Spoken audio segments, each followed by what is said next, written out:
कई रणनीतिकारों को लगता है कि तीनों देशों की नजदीकियां सीधे तौर पर अमेरिका को चुनौती होगी और अमेरिका के लिए एक बड़ा खतरा भी हो सकता है।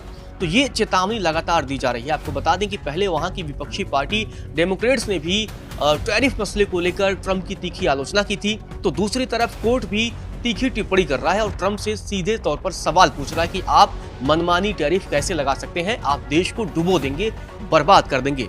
तो दूसरी तरफ अब तमाम वो विशेषज्ञ भी हैं, तमाम अमेरिकी लोग भी हैं जो अब ट्रंप पर सवाल उठा रहे हैं और कह रहे हैं कि आपका यही रवैया अमेरिका को बर्बाद कर देगा और ये अमेरिका के लिए सही नहीं है। अब आपको बता दें कि एक जाने माने अमेरिकी रणनीतिकार हैं, उनका नाम है वॉन जोन्स।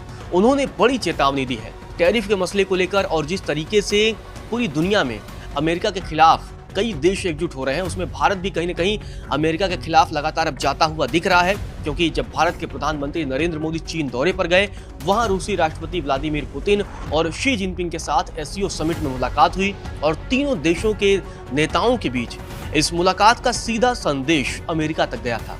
और अब इसी वजह से तमाम अमेरिकी ट्रंप को चेतावनी दे रहे हैं। आपको बता दें कि वॉन जोन्स ने कहा है कि एक नई व्यवस्था का निर्माण हो रहा है, आकार ले रहा है और जो अमेरिका के लिए कतई भी अच्छा नहीं है। आपको बता दें कि उन्होंने तीनों नेताओं की मुलाकात को ऐतिहासिक रूप से बड़ी बात कही है, क्योंकि ये मुलाकात सीधे तौर पर अमेरिका को नुकसान पहुंचाने वाला है। आपको बता दें कि उनकी तरफ से ये कहा गया कि पुतिन और मोदी के साथ शी जिनपिंग की छवि हर अमेरिकी की रीढ़ को ठंडक पहुंचानी चाहिए। तो ये तीखी तल्ख टिप्पणी भी उनकी तरफ से की गई है। वॉन जोन्स ने क्या कुछ कहा है वो पहले हम आपको बताते हैं, उसके बाद से इस पूरी खबर का विश्लेषण करते हैं और बताते हैं कि आखिर किस तरीके से अमेरिका के अंदर ही अब ट्रंप घिरते हुए नजर आ रहे हैं, फंसते हुए नजर आ रहे हैं। वॉन जोन्स ने कहा, हम आज के दिन को ऐतिहासिक रूप से एक बहुत बड़े सौदे के रूप में देखने जा रहे हैं, क्योंकि पुतिन के साथ शी जिनपिंग की, भारत के मोदी के साथ, ईरान के नेता के साथ, उत्तर कोरिया के नेता के साथ शी जिनपिंग की छवि हर अमेरिकी के दिल में सिहरन पैदा करेगी।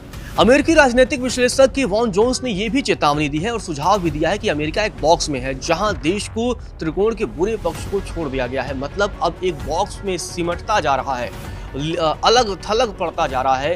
ये सीधे तौर पर वॉन जोन्स ने चेतावनी दी है, सुझाव भी दिया है और ये भी कहा है कि जिस तरीके से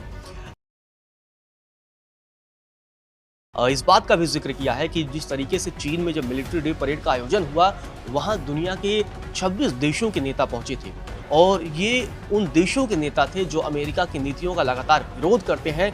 उसमें दो सबसे बड़े नाम थे जिनकी चर्चा पूरी दुनिया में हुई। उसमें पहला नाम था रूस के राष्ट्रपति व्लादिमीर पुतिन का और दूसरा नाम था उत्तर कोरिया के नेता किम जोंग उन का।